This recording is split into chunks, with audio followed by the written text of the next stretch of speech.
Hello and welcome to this video. In this video series we are going to talk about how to use the laws of successful trading to improve your trading results in the next 12 months. In the last video we have talked about the law of big numbers and how you can use it to improve your probabilities and avoid the base rate fallacy. In this video we will talk about the law of the worst outcome and about black swans. Have you heard about the black swan phenomenon that was described by Nassim Nicholas Taleb? The short version is that no matter how many thousand people deny the existence of black swans, a single occurrence of a single black swan will disprove their assumption. In 2019, a guy from Kenya managed to run a marathon in under 2 hours. That is unbelievable fast, but now that one person was able to do it, other people will also be able to do it. Like in that old story about Roger Bannister and the 4-minute mile. Everybody thought it would be impossible, but several dozen people did it afterwards, within a few weeks. Once people are convinced that the best possible outcome is possible, they start to believe it. But there is also the opposite, and that is the worst possible outcome.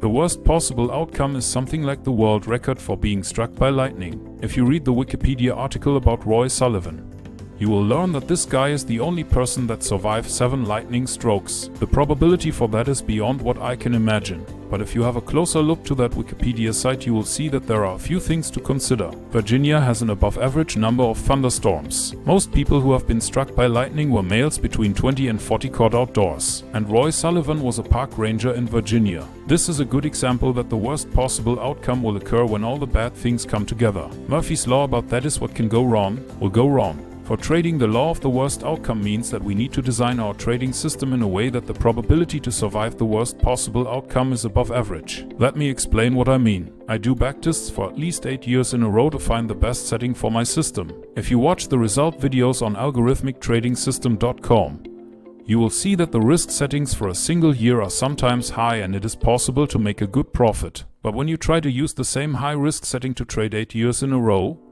you will have a very high probability for a total loss. Therefore, we need to adjust the risk setting to a lower value if we want to increase the probability to survive the worst outcome. Most traders think that it will not happen, because if something worked yesterday it should work tomorrow. The subheading of the book The Black Swan from the trader Nassim Nicholas Taleb is the impact of the highly improbable. What is not probable might hurt you when it occurs and might have bad consequences. If somebody would ask you to play Russian roulette for a $1 million reward, but you need to pull the trigger 50 times in a row, I would not take the bet. So it is a good idea to do a lot of backtests to find out what the worst possible outcome would have been in the last 8 years or so. Afterwards, you can adjust your system in a way that might help you to improve your probabilities in the long run. In this video we have talked about the law of the worst outcome and how to avoid black swans. In the next video we will talk about a law that can improve system predictability in the long run.